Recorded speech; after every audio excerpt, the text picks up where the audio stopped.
Ah, ça fait longtemps qu'on n'a pas parlé des amiraux. On est en pleine période chevalier divin. Ça faisait longtemps qu'on n'avait pas parlé de nos petits amiraux. Ces personnages de One Piece qui peuvent vaincre des animaux. Pardon, des animaux. Des amiraux. Le lapsus qui est tellement révélateur de ma pensée, la maladie mentale. Ces personnages qui peuvent vaincre des amiraux, qui sont accessoirement également des animaux. On y va. Les soldats les plus forts et les plus puissants de toute l'armée de la marine, capables de modifier le climat d'une île entière, envoyer des météorites ou encore se déplacer à la vitesse de la lumière. Oui, ils ne rigolent pas du tout. Ils se trouvent au sommet. C'est un idéal. Ils ne rigolent pas du tout, mais quand ils sont confrontés à des gens qui en ont dans le ventre, ça a du mal. Ça assume pas trop, hein. Et un objectif. Quand t'es devant Sanji qui détruit ton rayon et que tu paniques, que tu fais une tête de déterré, voilà, t'es pas là pour rigoler, mais c'était chaud Sanji, Il t'a montré c'est quoi la vie. Ah, c'est pas les supernovas de l'archipel, Là, on parle de l'aile du prochain roi des pirates. Énormément de soldats. Et au début de l'œuvre, on pensait Mais tu comprends pas qu'Kizaru il peut battre Sanji facilement. Oui, évidemment, vu qu'on est chez les fous. même que c'était le niveau que Luffy devait atteindre pour devenir le roi des pirates. Puis l'œuvre a continué et on a pu découvrir comment évoluer le monde de One Piece. On a pu découvrir de nouveaux personnages. Et les enjeux ont évolué. Et on a vu la bête, le traumatisme humain, le traumatisme même pas humain. La bête, le traumatisme vivant, la créature la plus forte au monde. Et que dis-je, ils se sont multipliés. Et on a pu découvrir que finalement, les amiraux n'étaient que des outils. Un palier, niveau à atteindre et à surpasser pour se rapprocher des personnes qui se trouvent au sommet. Des rouages, comme dirait Kizaru, les plus puissantes. D'ailleurs, je lis One Piece depuis de très nombreuses années. Je n'ai jamais vu un amiral ou un mec de la marine soumettre le ciel à sa puissance. Le ciel ne s'est jamais ouvert suite à la puissance dévastatrice, imposante d'un gars de la marine. C'est très bizarre. Vous m'accorderez, C'est extrêmement louche. Et les plus libres. C'est une fois après avoir... Pourtant, j'en ai vu des marines combattre, J'en ai vu beaucoup. Bizarrement, on n'a vu aucun fendre le ciel en deux, d'où la célèbre phrase « que le ciel soit loué ». Pour surpasser ce niveau que l'on peut devenir une légende. Silver Riley, le seigneur des ténèbres. Barbe Blanche, l'homme le plus fort du monde. Goldie Roger, le roi des pirates. Oui, non mais en fait, rien qu'au niveau des titres, tu vois comment on les appelle, tu vois que... c'est pas la même merde. Les empereurs, on les appelle l'homme le plus fort du monde, le roi des pirates. Enfin, c'est pas vraiment un empereur, mais bon, vous me comprenez, c'est dans le truc. Shanks, c'est l'héritier du roi des pirates. Luffy, on parle en Nika, en Joy Boy. Les amiraux, c'est le singe jaune, le chien rouge, le tigre violet. Voilà, on est dans de l'animal basique. Kaido, c'est la créature la plus forte au monde, le roi des bêtes. Vous comprenez ou pas? C'est pas le même monde. Ils ne mangent pas à la même table. Ou encore Luffy, c'est pas les mêmes divisions. En fait, c'est même pas le même sport, bordel de merde. Le niveau est tellement éloigné que c'est même pas le même sport. Pot de paille. Après avoir surpassé ce niveau, on peut clairement s'arrêter là et avoir la Rayleigh vieux, quoi. Une vie tranquille et plutôt libre, où on peut encore et encore évoluer pour se rapprocher du plus puissant. Mais il existe aussi des personnages qui n'ont pas totalement surpassé ce niveau, des personnages qui se sont plutôt arrêtés à ce niveau, des personnages capables de rivaliser. Rio a sûrement connu la Coupe du Monde 90, mais évidemment que j'ai connu la Coupe du Monde 90, mais évidemment. De donner un vrai combat à des amiraux. Ils peuvent... On était sur les Champs-Élysées, après la victoire, évidemment. De qui se moque-t-on? Soit perdre ou soit gagner. Je veux bien, des fois on rigole et tout, mais là, il n'y a pas de on va pas mentir non plus. Mais sans on va pas mentir non plus, autant les avoir totalement surpassés. Et aujourd'hui, on va parler de 5 d'entre eux. Et oui, on est reparti. J'ai vu que vous aimez beaucoup ces vidéos-là, alors on est reparti pour 5 personnages capables de rivaliser avec des amiraux. Alors, qui peut rivaliser? Ah, donc quand on peut rivaliser, on peut vaincre. Selon le titre. D'accord, donc quand quelqu'un peut rivaliser, ok. C'est bien ce que je pensais après, 2 plus 2 égale 4. Oui, Sanji, oui, voilà. On avait react l'autre vidéo. Franchement, c'était 3 plus 3 égale 6. Franchement, il avait déconné. Il était là, il me disait Rayleigh. Il est à 2 doigts de nous dire Kaido. Sanji, voilà. Là, on est un peu plus dans le... Bon, en 2026... c'est une évidence que Sanji peut battre un amiral. Juste avoir la gueule de Kizaru quand il a détruit le rayon de Kizaru. Kizaru a 3000 ans, il a jamais vu ça de sa vie. Donc évidemment, évidemment. Mais au moins, on n'est plus dans le Rayleigh. Est-ce que Gaban peut battre un amiral? On n'est pas des anglophones ici. C'est lire, hein.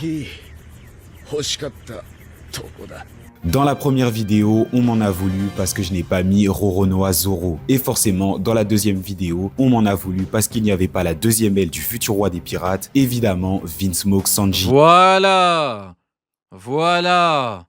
Et d'ailleurs, on va commencer à parler, hein, on va dire les vraies choses. Comment Kizaru fait très mal à Sanji? Avec quelle technique? Il a tout donné, il a chargé sur Luffy. Luffy revient, il parle de la barrière. Vous vous rendez compte ou pas? Il a frappé Franky. Franky, il avait rien. Comment tu fumes Sanji? Comment? Évidemment. Il lui pète la gueule, il lui broie les os, il boit son sang. Évidemment. Actuel commandant de Sanji boit évidemment le sang de Kizaru. l'empereur Luffy au chapeau de paille, Sanji se Putain, bat. on parle de l'aile du futur roi des pirates. Tu me le compares à un mec qui parle avec un videur qu'on a trouvé bourré au casino, Fujitora. Non, ça se tape, mais jamais tu me dis qu'il y a une large supériorité de ce clown de Kizaru. Jamais de la vie. Uniquement avec ses jambes et préserve ses mains pour la cuisine. Mais Sanji possède une agilité, une flexibilité et une souplesse Avec les perles de corruption. On avait bien rigolé à Egghead. Hein. Avec du recul, je vous jure qu'on a beaucoup ri à Egghead. En fait, je me demande... Non, le flashback, on a bien rigolé. Non, non, non. Mais Egghead, Elbaf hors flashback... Non, non, non. Egghead, non, il y avait Kizaru, il y avait Lucci, l'épée ténébrale, le miroir abyssal. Il y avait quoi d'autre? L'épée, le miroir, l'éveil du Bouddha et... Putain, j'ai oublié. Éveil du Bouddha, miroir... épée tellement infini qu'il peut attaquer de tous les côtés. Malgré et les perles et les perles de corruption.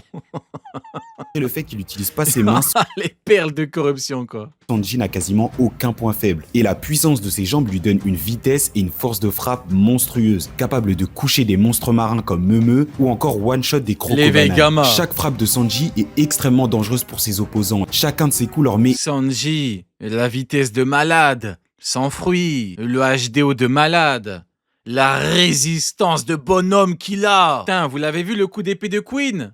On l'a vu, tout le monde l'a vu. Arrêtez de, hein, tout le monde l'a vu. énormément de dégâts. Et ça lui permet de mettre fin Et il te fait du feu, il te fait du feu bleu. Qui parle avec Sanji? Moi, je vous le dis haut et fort, hein, ce n'est pas à Sanji de prouver qu'il a le niveau de Kizaru. C'est à Kizaru de prouver qu'il a le niveau de Sanji. C'est à lui. Comment il lui fait mal? Moi, je sais pas. Moi, je me le demande. des combats rapidement. Sur Enies Lobby, Sanji va débloquer une nouvelle technique. En tournant sur lui-même, sa jambe va commencer à s'enflammer et Il va lui mettre un coup dans le... Il va lui péter le genou. Non, c'est chaud, Sanji.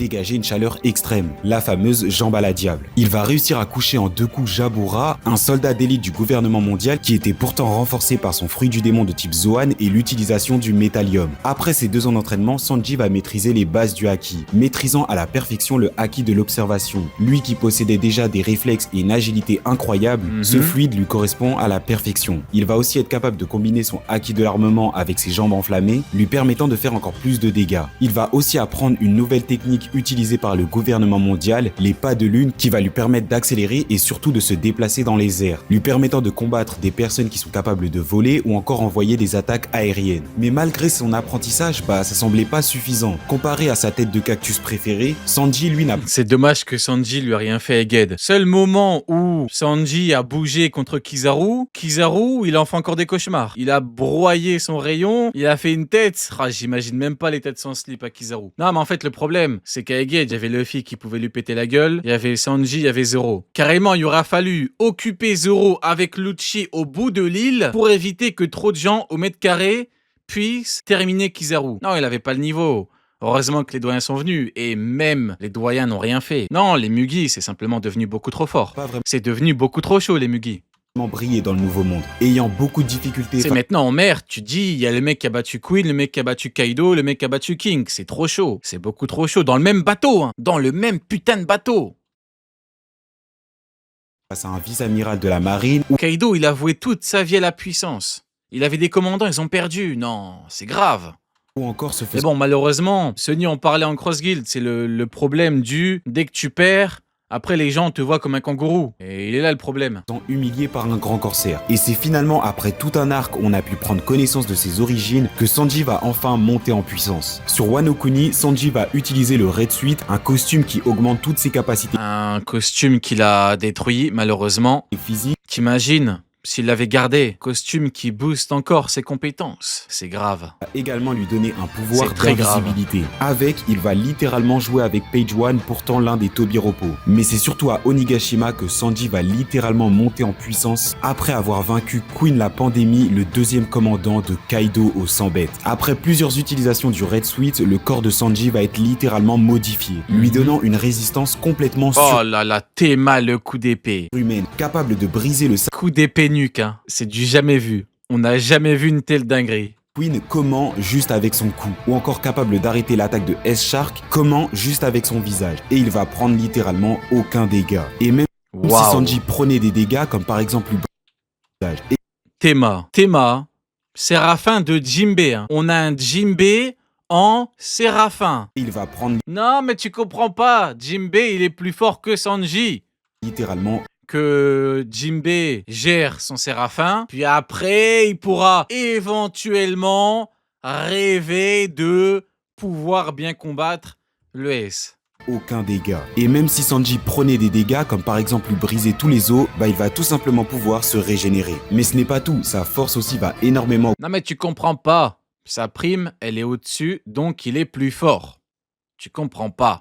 augmenter, pareil pour sa vitesse, Sanji devient tellement rapide qu'il semble invisible et échappe complètement au haki de l'observation du commandant. Et c'est en combinant tous ses nouveaux pouvoirs ainsi que ses connaissances d'avant que Sanji va pouvoir utiliser son attaque ultime. En combinant son nouveau exosquelette qui lui donne plus de force, de vitesse qu'il va combiner avec son haki de l'armement et ses flammes, passant d'une flamme rouge à une flamme bleue, la jambe Ifrit. La chaleur dégagée par sa jambe est très probablement encore plus chaude que celle du Mera Mera no Mi ou encore du Magu Magu no Mi. dingue. Et avec, il va complètement Des flammes bleues, feu, lumière, ce type est fou. outrepasser la résistance de Queen et va même lui donner un voyage gratuit de Onigashima à Wano Kuni. Sanji possède même des pouvoirs surréalistes et encore sans aucune explication. Il est capable d'entièrement s'enflammer ou encore de contrer un laser de Kizaru. Imagine Gaban qui entraîne Sanji. Imagine. Parce que Luffy, en vrai, il a eu Rayleigh pendant 2 ans. Imagine Sanji entraîné par Gaban. C'est le S. Mais oui. Mais malheureusement, des gens qui nous disent que Jinbei est plus fort que lui ont voulu nous parler.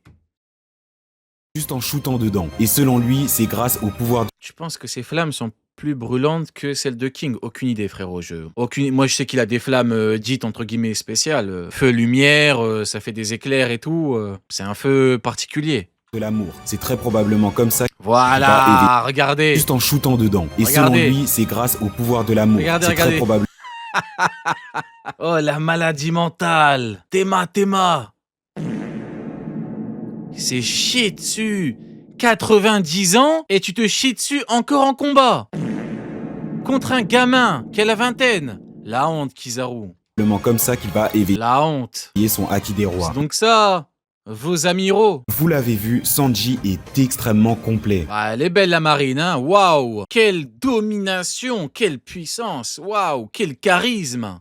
Comme ça qu'il va éveiller son haki des rois. Vous l'avez vu, Sanji est extrêmement complet. Et le pire, c'est qu'il n'a même pas mangé le fruit du démon. Et ce n'est Non, mais après, Jinbei, en vrai, je rigole beaucoup avec lui, mais blague à part, que Jinbei tape son Séraphin, puis après, il pourra parler avec Sanji. même pas un spécialiste en haki. Même s'il a une très bonne utilisation du haki de l'observation, il ne l'a pas éveillé, il n'a pas de haki de l'armement avancé et il ne possède pas encore le haki des rois. Et pourtant, à l'heure actuelle, Sanji se trouve à la même table que Zoro. Eh ouais. Zoro s'entraîne tous les jours. Hein. Sanji, il fait des cocktails, il cuisine du thon, du bœuf. Et est capable de rivaliser avec des amiraux. Alors j'ose même pas imaginer quand Sanji va se spécialiser dans le pouvoir qui transcende tout. Sanji, tu lui donnes maintenant le haki des rois, j'imagine même pas ce qu'il fait de Kizaru. Hein. Le haki. Oui, Katakuri, oui.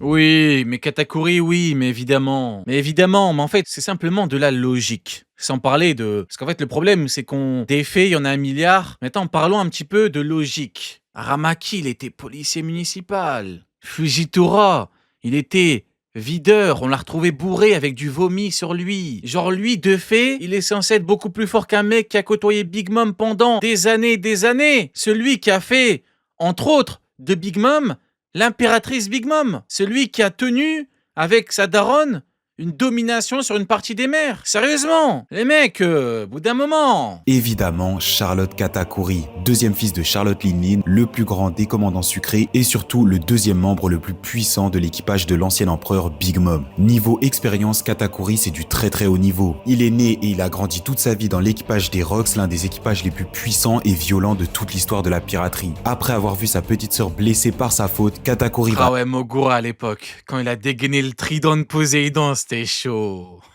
Ah ouais. éveiller son Ah ouais, quand il a dégainé le trident, quand il a fait tourner le trident, non. Ah non, il incarnait la mort là, Katakuri. acquis des rois et va tout faire pour devenir le plus puissant possible.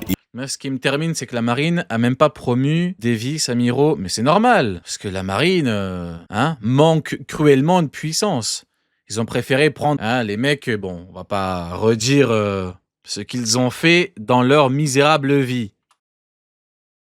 Obtenant une prime qui dépasse les 1 milliard de berries. Katakuri a mangé le Mochi Mochinomi, un fruit du démon de type Paramecia qui va lui permettre de contrôler, produire et de se transformer en mochi. Son fruit du démon va lui donner des possibilités infinies et avec il peut quasiment tout faire. On l'a vu durant son combat face à Luffy, il a réussi à copier toutes ses techniques mais en plus grande et en plus puissante. Contrairement à Luffy, Katakuri lui peut carrément multiplier ses attaques. Mais Katakuri possède aussi ses propres attaques comme le Donuts herculien ou encore le Mochi Boule à Zéro et encore vraiment beaucoup d'autres techniques qui lui donnent des capacités offensives et défensives. Combiné à son acquis de l'armement, toutes ses attaques sont redoutables. Il maîtrise tellement bien son fruit du démon qu'il a réussi à l'éveiller. L'environnement devient alors ultra collant et il peut utiliser tout l'environnement pour attaquer, lui donnant... Jinbei a une plus grande prime que Katakuri, exactement. Donc, selon la théorie, Jinbei est plus fort que Katakuri, exactement. beaucoup plus de possibilités. Et Crocodile est bien évidemment beaucoup plus fort que Zoro, etc., etc. Tout va bien, on aime bien, on aime bien. D'attaque. Katakuri possède aussi un trident Voilà, Mogura, le trident de Poséidon himself. extrêmement puissant qu'il va venir combiner avec la puissance de son fruit du démon et son haki de l'armement qui a failli tuer Luffy à plusieurs reprises. Il possède aussi les 3 formes de haki. Un haki des rois mental extrêmement puissant qui, en confrontation avec celui de Luffy, a été capable de faire des dégâts de zone. Son haki de l'armement est aussi extrêmement puissant et surclassé complètement celui de Luffy sur Whole Cake Island. Mais surtout, son plus gros point fort, c'est évidemment sa maîtrise du haki de l'observation. Il maîtrise tellement bien ce fluide qu'il est capable de voir dans un futur proche, ce qui lui permet d'esquiver ou lui permet d'agir avant même que la personne a commencé à attaquer. Mais pour ça, il doit rester extrêmement concentré. Grâce à ce haki de l'observation, il est capable de voir et d'esquiver toutes les attaques de son opposant, donnant l'impression qu'il a mangé un fruit du démon de type Logia. Mais ce n'est pas tout. En fait, les gens ont simplement oublié qui était Katakuri. Et à force d'entendre des gens dire et raconter n'importe quoi... Katakuri est un monstre physiquement. Il a réussi à tenir très longtemps alors qu'il s'est fait Katakuri, transpercer par c'est son chaud. propre trident. Physiquement, il était clairement au Katakuri, c'est... Quand tu te remets dans le contexte de l'époque, vous vous rappelez, quand il est venu et quand il a commencé à dégainer le HDO. Et là, tu vas dire que... Et là, tu dis la phrase, non?